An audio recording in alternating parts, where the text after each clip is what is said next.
This game is old and beautiful. 1, 2, 3. She's alive! Alive!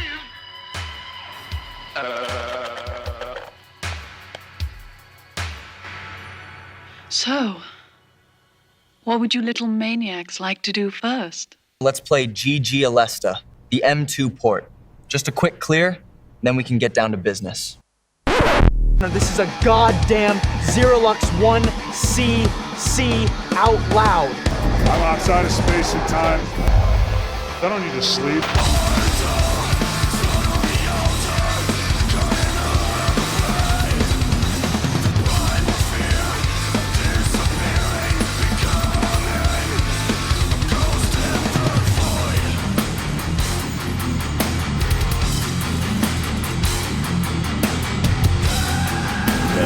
Yes.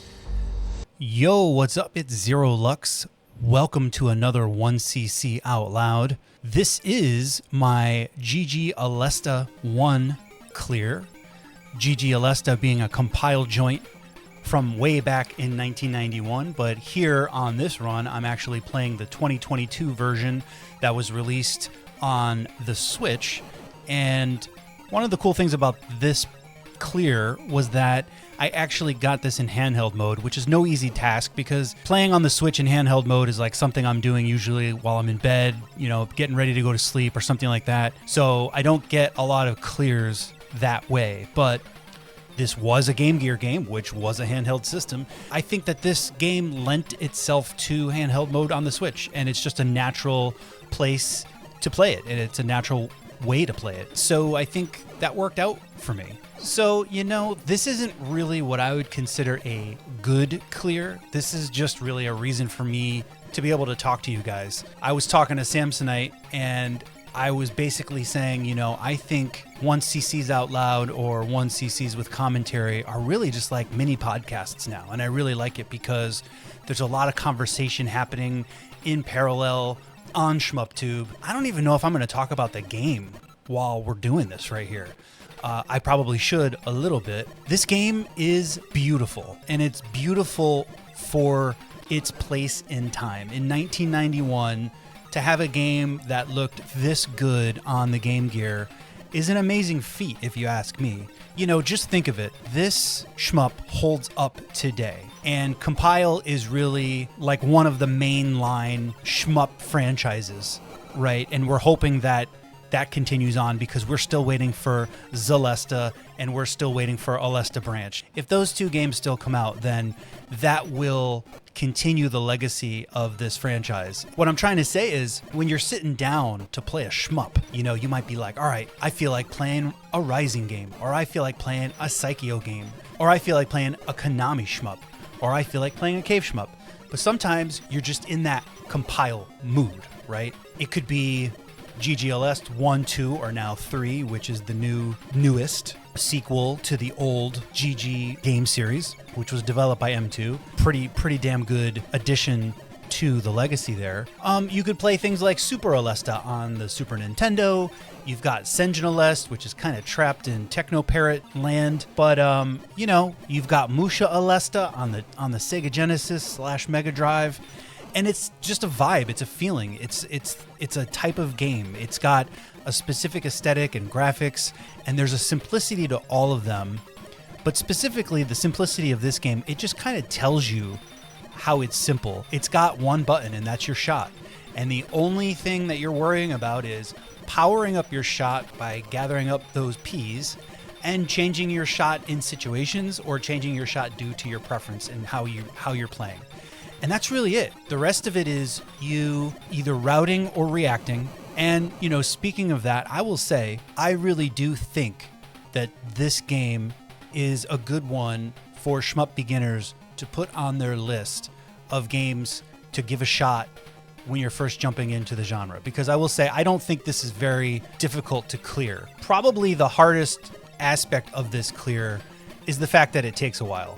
You know, you're going to be sitting here for a little over a half hour just kind of working through it, where, you know, that's a little bit of a marathon when you compare it to other shmup experiences. that can, range from anywhere between 18 to 25 minutes, which doesn't sound like a big difference, but when you're sitting there for 18 minutes or 20 minutes, you compare that to like 35 or 36 minutes, it definitely just commands more of your attention span for a longer period of time. So that would be the only thing I would say is something to look out for. So yeah, this is definitely not one of my best clears. It's one of 2 clears that I have in this game. This clear is specifically from December of 25. But let's talk about the shmuposphere. When I started making a push to make content earlier this year, just a few months ago, it really was because I didn't think there was enough shmup content out there. And I figured, hey, maybe I could make more of what I'd like to see. I think silent clears have their place, but I think there's a growing contingency of shmuppers who want a little bit more, and myself included. I have this idea that there are ways to bring new people to shmups, like a lot of people. And that is one thing that I'm kind of trying to do with my content. And I feel like there's been a lot of that in the shmuposphere, especially on ShmupTube or YouTube as of late. I am seeing a lot more clears with commentary, and I'm loving it. I am absolutely loving it. Maybe in January, February, I felt like I was like in a shmup content desert. I couldn't find enough stuff that I wanted to watch. And now there's so much being released almost on a daily basis that I actually have to now prioritize and queue up what I want to consume, watch, and enjoy. And I love it. I mean, this is just amazing because there's a lot of times when, I can't be shmupping. I can't be with the shmups. I can't be with the games,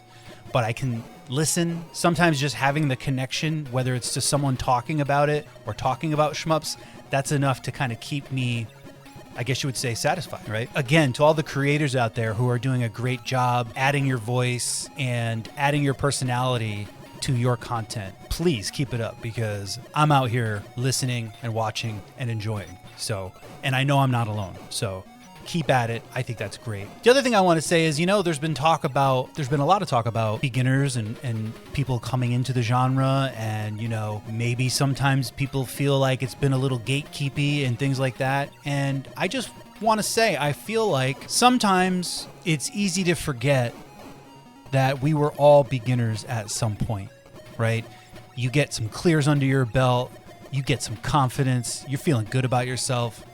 And then, when someone walks through the door and they don't know anything and they just, they're bushy-tailed and bright-eyed, sometimes it's easy to forget that you were that same person when you walked through the door. And that's something that I'm trying to make sure that I remember, not only when I talk to people and when I interact with people, but also when I'm making content. I really do think it's important to think about that person, because it's one thing to make content for quote unquote the community or shmup fans, but I really think it's important to try to make content that is welcoming and engaging enough for people that have no idea what a shmup is to kind of see how much fun we're actually having, right? Because sometimes you could suggest a shmup to someone and say, hey man, I know you've never tried this kind of game before, but if you try this game, you might really love it. That's one way to bring people in, right?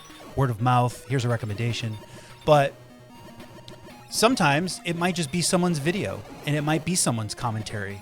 And sometimes in those particular cases, the game is secondary, the footage is secondary, but it's what you're saying that's important. It's what you're saying that could actually be interesting or insightful enough to a person to be like, wow, I wonder what this is all about. Why is this person taking 30 minutes out of their day to put commentary over gameplay footage, which is not really something that you see a lot of in other genres, right?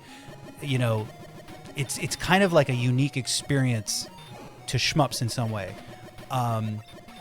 So, that's just something I'm thinking about. Beginners coming in, having welcoming content. Maybe it's entertaining in some way, and maybe it's just another dimension to bringing people in and welcoming people to this genre. So I don't know. What do you think about that? The other thing is, I think there's a lot of different types of people once a community or a group of gamers get together and start, talking, discussing, getting to know each other. I feel like I'm this type of person, and I'm curious if there's anybody else out there like this who, I don't want help necessarily. I'm the kind of person who doesn't like to ask for help for anything anyways. And I feel like I'm very independent, but also stubborn. And I get a lot of joy in figuring something out on my own. And I know that sometimes that's hard for people to understand if they're not that way. Sometimes people can't relate to that. And sometimes that could translate for some people to be like, well, they don't want my help, so that means they don't want to improve. And I just want to say that's not the case necessarily. And so I want to put that out there just as another way to represent a different type of personality. And, that's just me. I feel like I can't be completely unique in that. But I know one of the things about shmups is there's definitely a lot of people who are out there willing to lend their expertise and help someone through something. And I think that's great. But not everyone is necessarily looking for that all of the time. And sometimes I think it's important to let people do their thing and kind of figure it out. Because I'll tell you this, if I work on a game for a really long time and I figure out something without looking at anyone else's videos or asking anyone for help, the rewarding feeling that I get is so much more than if I asked for help. And that's just one of the things, that's one of the reasons why I'm like that, I think. So, that's one thing to keep in mind. But let's go back to the beginning. Let's go back to when I was just coming into shmups as a genre. It was the fall of 2024, and I had no idea what I was getting into. And I remember, I want to say Ketsui was one of the first games that really caught my attention. And I quickly started to realize and understand that that was not necessarily the game that you really wanted to start with. But playing that game was something that really, I don't know, it just felt like something I'd never experienced before. It was such a great game. It had all the elements. And so if you want to put a shmup in front of someone who's never played a shmup before, to just have them experience all of the elements of a game, it could be overwhelming, but it could also be something that pulls them in and kind of expresses to them that, hey, you have never experienced something like this before. There's more of this. There's more of this, and this is just the beginning. And so I didn't end up, trying to clear Ketsui or anything like that, but I would just play it, and just, I started to build that appreciation for shmups, all the dimensions of it, the gameplay, the music, the graphics. And I think I started to experience what I guess you would call it like fake nostalgia or projected nostalgia, because you start to feel like you understand that this game came out in 2003, and then you start to realize that all of these games were kind of like all around you this whole time, right? I was alive for all of the shmup timeline. I've played shmups. I've played shmups in the arcade back in the day, but I didn't really grasp onto them. I didn't really understand what they were, and I never dug deep into them.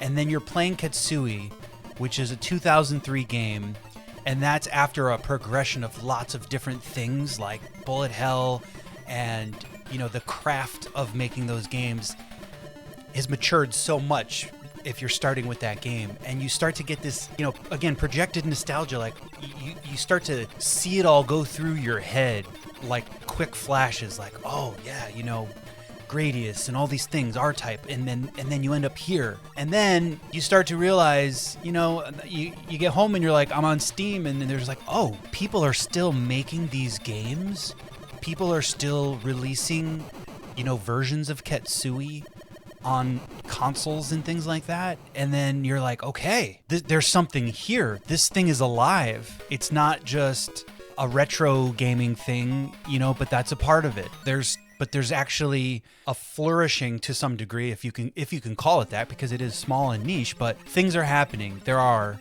indie devs, there are AA devs, there are even some AAA devs and publishers that are making these games still today. Once you realize that, you're like, okay, this is something I could really sink my teeth into. And I was coming from a lot of popular games, more popular games. I was playing like Diablo 4 and Path of Exile and World of Warcraft. I was playing Rocket League for quite a while. I still play Rocket League a little bit for fun because I like the competitiveness of it, but it's also a good social game that I get to play with my brothers. So Rocket League still has a place for me. Those are the kinds of games I was playing. I was really into having, an MMO type of world, a persistent world. I liked games that had persistent economies, and that's what I was into.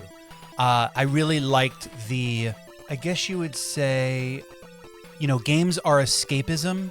Games like MMOs and RPGs are a direct way to escape because you're actually going into another world. Whereas if you're playing a shmup, they do have worlds and they are immersive to a degree, but you're really there for the gameplay, and it's a quick experience. You can clear a shmup in 20 to 30 minutes. So there's not a lot of immersiveness there unless you are really digging into the game's mechanics and systems and going for a high score and just trying to get your best possible run. That's a different kind of immersion. But going into an MMO or an RPG, like, you are projecting yourself into a completely realized world, and it's like a direct escapism, I guess you would say. But there's a lot of reasons why I moved away from those games, and I'll tell you, I was in those games for a long time. I was playing World of Warcraft on day one. I was in the beta since 2004. I was playing all of the expansions. I would come back when expansions came out. Sometimes my friends would move on to other games. I'd come back. But I'd always have like a WoW subscription or something like that. Or even Elder Scrolls Online I got into for a while. I really liked their housing system and getting into the economy in that game. But a lot of that stuff started to lose its luster. I think there were a lot of reasons for it. There were a lot of changes happening in those worlds. Blizzard had its issues. Then it got bought by Microsoft. That changed a lot of things with those games. And not only that, but there were some things going on in my personal life that were different than ever before. And I had some changes I was going through. And when I found Shmups in the fall of 2024, it was the right time for me to find something totally different and new. So I was a kid in the candy store. It was perfect timing. It was a perfect match because I had all of this energy and passion to be able to play and enjoy something. When I came across Shmups, it was like a blank slate. It was like everything was new to me again. And I had frames of references because I was lucky enough to, be in arcades in the 80s and 90s. So I had some frame of references here, you know what I mean? One of my first console games that I ever owned and played was Astro Warrior on the Master System, which possibly unfortunate because there's so many other better shmups that could have been your first true shmup. But I had a frame of reference. I understood what a shmup was to some degree. I was like, oh yeah, I've played these games. I know what this is all about. Although I didn't really know what it was all about until I really got into it. But, I came in with a lot of energy, and I was a newcomer. And I was, to some degree, I'm still a newcomer. I still feel like an outsider. And I think that's good because it gives me a different perspective.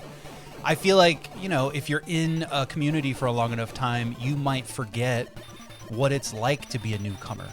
That's just the nature. That's just the nature of it. It goes for anything. Whether you become an expert at something or at your job, you become someone that has more seniority, and then the new person comes in, and it's got that kind of vibe to it. But I think some of these things are amplified when the group of people is just smaller, and with Shmups, that's the case.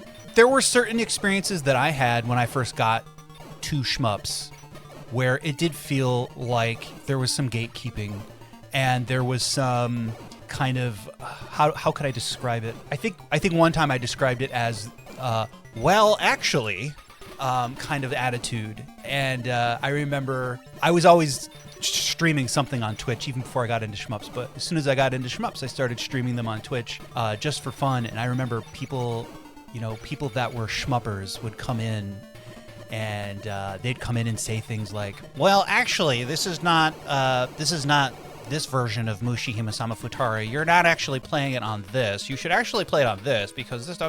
I realize now that people like that are trying to be helpful, but it comes across differently to someone who's new to the genre, right? It comes across like someone is trying to dictate to you things and recognizing or assuming that you don't know things right off the bat.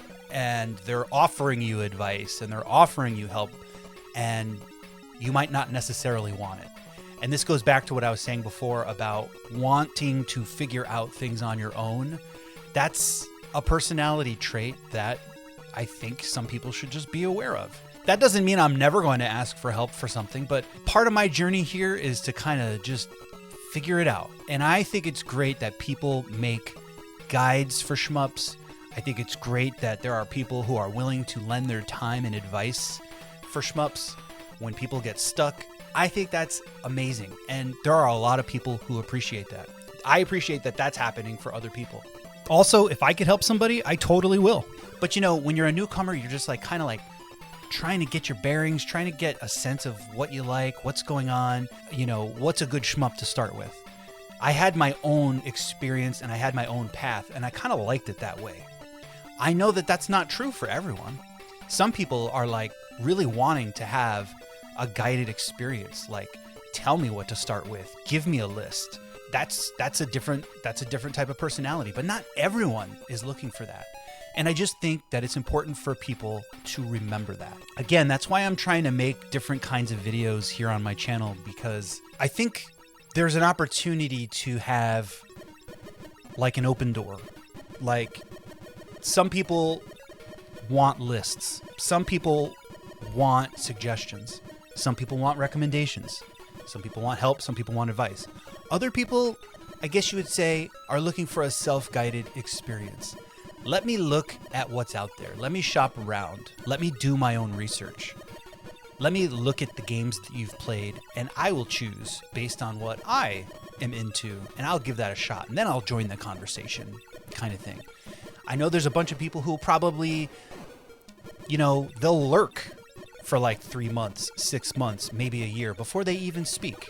And I don't think that necessarily means that they're not social or they're scared or they're nervous. I think that that's just sometimes the way people approach a new thing in life. And because this is the internet, you can do that, right? You're not necessarily walking into a new office or a new arcade and have to meet everyone. You can kind of get a sense and a lay of the land before you speak or anything, or before you interact with people.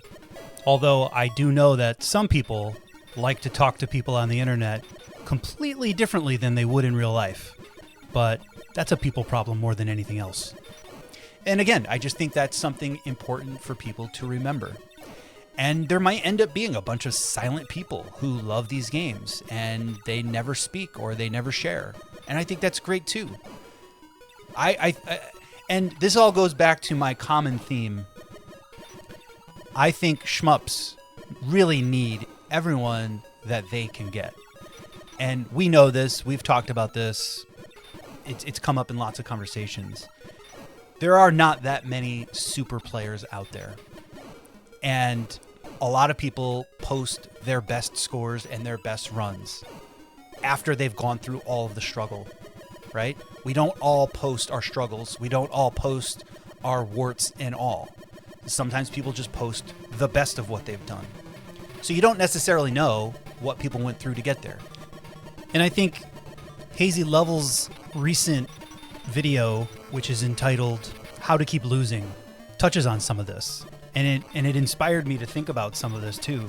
The idea of, maybe posting your failed runs or posting your struggle as opposed to only posting your victories. That would make you a little bit more relatable. And I think that also is a little bit more welcoming to newcomers to see, hey, wow, this person spent 100 hours dying and getting shot in the face in order to achieve that victory. And maybe that's just the natural evolution of shmup content too, right? Because we're seeing it before our eyes. Like we said, silent clears have a place, but now people are getting more vocal. And that's a little bit of an evolution, and that's great. And maybe there is an appetite that people have to consume the failures and the challenges and the struggle. And there's a lot that you could do with that creatively. Some people have a lot of natural talent and they can clear a game really quickly. But the majority of us have to put in the time. And then there are some of us who have less time. And then there's some of us that have less skill, less time, and age is not an excuse, but sometimes as you get older, you lose things. You lose time, you lose skill. And that's okay. I think that's okay. And I think we all agree that that's okay. As long as you're having fun, right? That's what it's all about. As long as you're having fun. And having fun can take on a lot of different forms. It can be having a really crazy challenge in front of you, or it could be just sitting down and having a casual run. But remember this, if only super players bought shmups and supported shmups in whatever financial ways you can these days, how many copies would you actually sell? Not that many. We need the people who actually just buy the game to have it on their shelf as a collector's item. I don't agree with that, but happy to have you here because you're helping support the genre. We need the people who buy the game and play it once and then never come back to it again. Maybe they got something out of it. Maybe they love the soundtrack and they never played the game again. Again, not something I would do, but happy to have you here because you're helping support the genre in some way. And then there's just the majority, common, average person who plays the game occasionally and, you know, maybe goes for a clear, but just plays it once in a while, but loves to have that game in their collection, digitally, physically, whatever. That's a majority of us, right? We need more people. And then there's the super players. Not that many people out there. And then, you know, those people buy the game. What I think is these games are underappreciated. They never get the spotlight. I see it all the time on Reddit the other day. It was like, why aren't shmups ever in the list of greatest arcade games and all these things? Always overlooked. And they're like, why are they always overlooked? I'll tell you why. Because we're not loud enough. We're kind of, you know, once you get into this small little niche, sometimes you get comfortable and you like it. And, you know, some of us aren't as social as some of the others. And you kind of like having this little kind of, this little protected space that's slightly unaffected by the greater forces of the gaming industry and everything else. And there is some benefits to that. And I understand it. It's kind of like a cozy, safe feeling. But my thing is, I feel like what shmups offer is so great. It's such a positive thing that I just can't imagine other people not experiencing it and not getting a chance to at least give it a shot.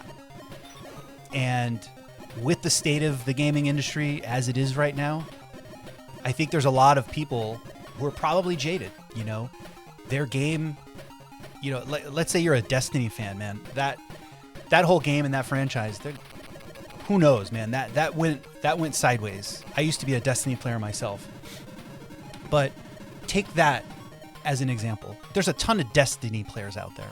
They might be looking for something new, something that to spend their time on, something to appreciate. And I say, why not shmups? And not every Destiny player is going to play a shmup and be like, oh yeah, this is what I've been waiting for. But maybe a couple of handfuls of them do. And then we gain more people in our little niche. And I think that's good. I think that's a good thing. So do you accept these refugees, these outcasts, these tired, huddled masses into your genre?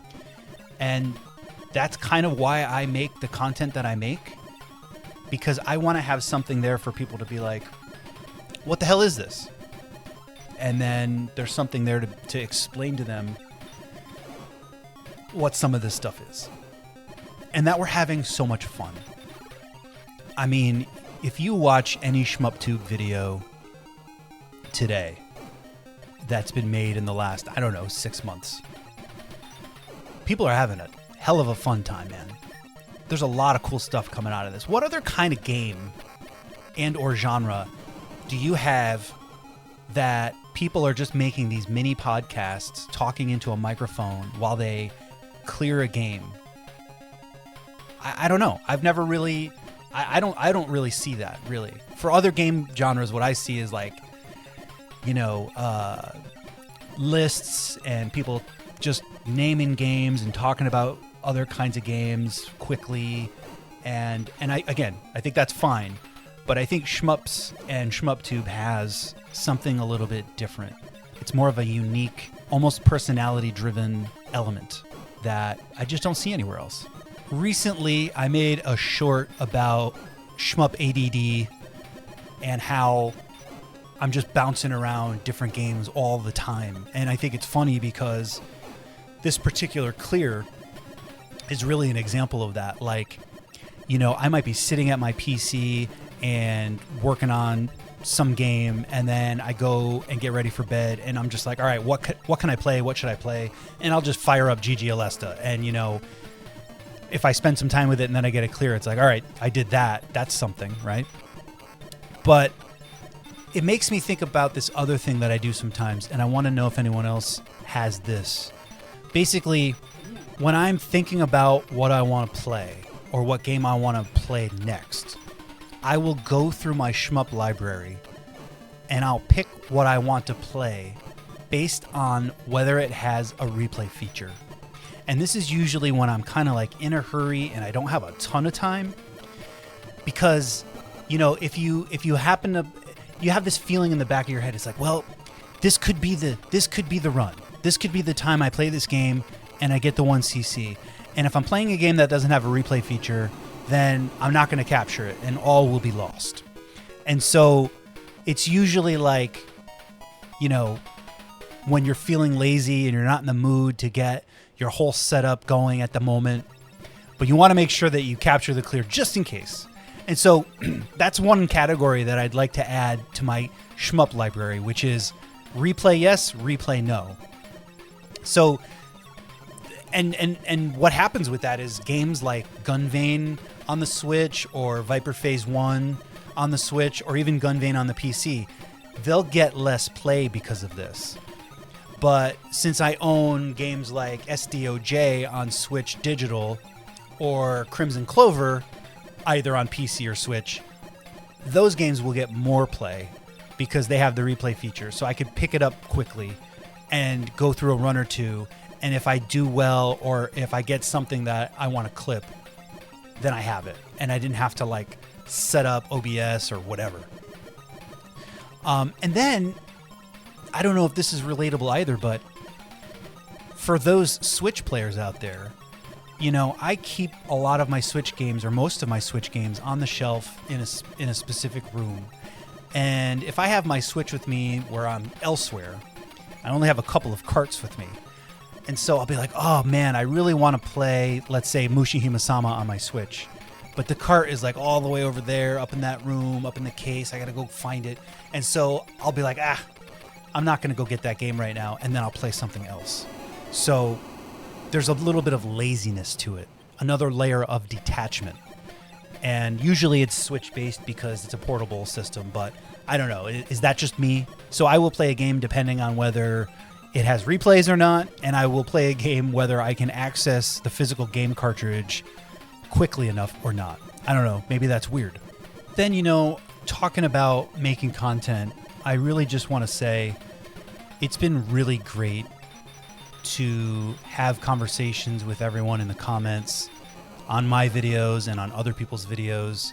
I feel like there's been so much energy and life into just the conversation on YouTube alone. And I feel like YouTube has been a really great place to have these conversations instead of some of the other traditional spaces where some of these conversations usually happen. And I want to also say, like, I notice in the YouTube comments, usually like one person will make a comment and then the creator will comment back to them and have a little bit of a dialogue. What I would love to see is to get some cross-pollination. And I'm going to try to do this, I'm going to put, I'm going to be the shmup I want to see in the world. I want to see other people going into other people's comments and really mixing it up a little bit so that it's not like 10 separate conversations in YouTube comments, but like maybe having some actual chains of conversations with multiple people. I feel like there's opportunity for a little bit more of that. So I'm going to try to do my best to do some of that and see if it catches on.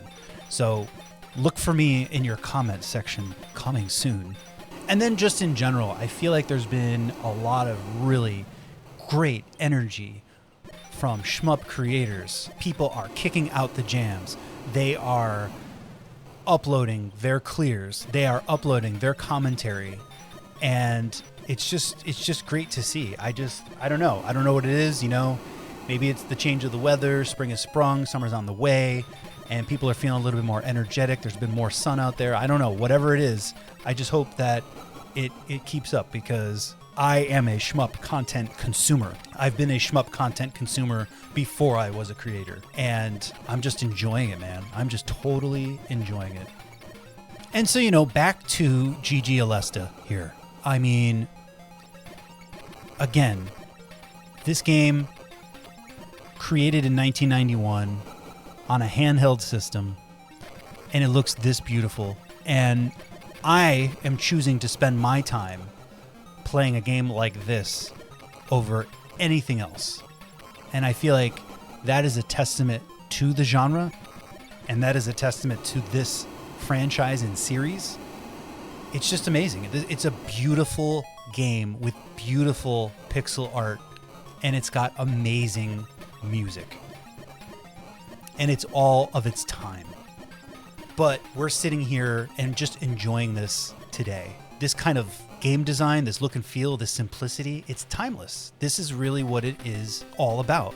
Shmups are timeless. This game will always be something great to play. Maybe you outgrow it. Maybe you get an amazing clear and you never feel like you need to play it ever again. But it is definitely something worth coming back to for all of the other reasons. But yeah, back to the YouTube comments for a second too. I just want to say also, there's been some people who have made some comments to me where they were like, one guy said today, you turned me on to Ketsui and I love it and it's magic. Like that one comment alone is like, wow, that alone makes creating stuff like this so rewarding, right? If one person sees this clear and listening to me ramble on and they're like, oh, I'd never played GG Aleste 1 or 2 or 3, or I never played a compile shmup, and then they'd play one and then they love it. I mean, that's amazing. That's really what this is all about. That's been super, super rewarding for me. But for myself, I've always been someone who needs a creative outlet, whether that be music or art or writing. And right now, creating shmup content is really filling that void for me. I have a decent amount of ideas that are locked and loaded, and it really comes down to me being able to have enough time to see them through and create them. And I'm hoping that I can, and I plan to. So stay tuned for sure. I have more things planned here. And I've said that I'm not really in a hurry to clear any game. Not at all. Because I want to take it slow and really enjoy whatever game it is I'm working on. Getting the clear is definitely cool. Getting the clear is definitely rewarding. Also, getting a really good high score is also rewarding too. To get on some of the leaderboards, it's a great feeling. But there are just so many games I want to play. I would love to clear them all, and maybe I will, but I feel like I have a lifetime to do it. Hopefully. I mean, not a full lifetime, but part of a lifetime. If I stay alive to me, that is something to look forward to. That is something to kind of cherish. Like, all right, I've cleared GG Aleste 1. Maybe I'll move on to GG Aleste 2. Maybe I won't. Maybe I'll do Senjin Aleste, or maybe I'll just do something completely different. Like I was working on Crimson Clover Arrange Boosted mode over the weekend, you know, and then as you watch other shmuppers make their clears, you're like, oh, well, I haven't played that game in a while, and oh yeah, I did have that one on my list, and again, shmup ADD starts kicking in again. But I feel like I have all the time in the world, so I'm going to take my time. Holy shit, my poor play making this run stretch out this long means that I've been talking for like 40 minutes, which is insane. So let's wrap this shit up. Let's be excellent to each other, and let's never forget about newcomers and being welcoming to those people and anyone. And again, like I said, that could be the thing that draws people in. You and your commentary might be the thing that actually draws people into the game. And think about that. That means you have the power. That means you might be the reason why someone gets into a shmup. You could be the first thing that someone gets interested in, and then the shmup. If you think about that, that's kind of powerful. So I think I'm going to end on that note. See you in the next one.